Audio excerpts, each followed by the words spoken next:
Let me tell you something. Most people think history is made by lucky people. People who had the perfect timing, the perfect support, the perfect resources. But that's not true. History is made by people who refuse to quit, even when the odds are against them. And one of the greatest examples of this happened on a freezing night in 1776, a night that could have ended America out before it even began. Imagine this: you're exhausted, you're hungry, you're freezing, your body is breaking down, your friends are quitting, your enemies are laughing, and the world already thinks you've lost. That's exactly where America was, and that's exactly where George Washington was.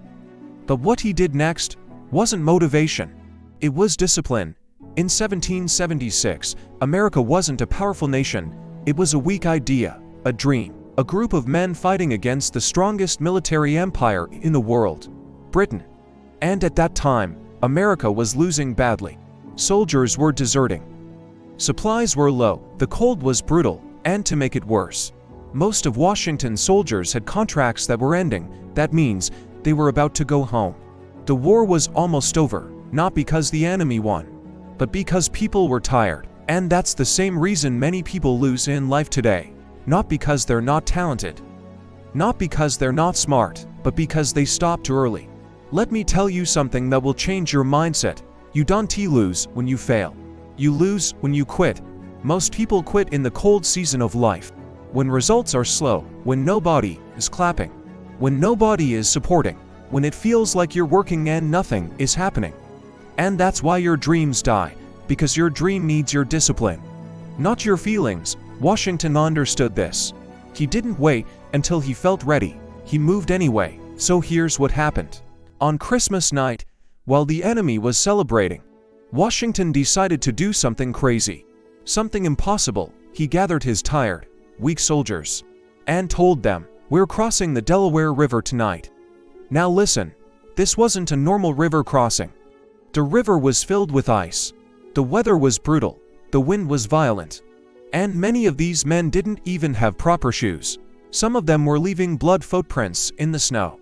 And yet, they crossed anyway, not because it was comfortable, but because comfort was never the goal, victory was. And I want you to understand something. That river is the same river you face in your life.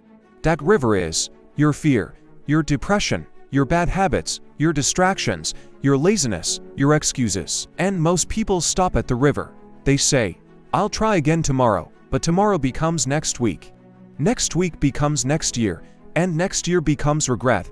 When they cross the river, they march silently through the freezing night. No comfort, no phones, no motivation speech, no likes, no audience, just discipline. And then, they attacked the enemy in Trenton, and they won. A victory that shocked the world. A victory that gave America hope again. A victory that proved something important. You can be tired and still win. You can be afraid and still win. You can feel weak and still win, as long as you do not stop. Now listen to me carefully. If you're watching this video and life feels hard, good, because that means you are in the part of life that builds warriors. That means you are in the part of life that separates boys from men. You don't become disciplined when life is easy. You become disciplined when life is hard. That's when discipline becomes real. Because discipline is not a mood. Discipline is a decision. A decision to do what needs to be done, even when you don't feel like it. Washington didn't have comfort, he had purpose. And that purpose pushed him through the cold. So today, I'm asking you a simple question. What is your Delaware River? What is the thing you keep avoiding? What is the hard decision you keep postponing? Because I promise you, your breakthrough is not on the side of comfort. Your breakthrough is on the other side of that river. And if Washington could cross an ice river with men who were starving, you can cross your laziness, your fear, your distractions, your excuses. You don't need motivation. Motivation fades, but discipline.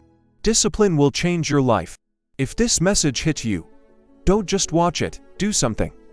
Write in the comments, "I will cross my river." And remember, the cold season doesn't last forever, but quitters never see spring.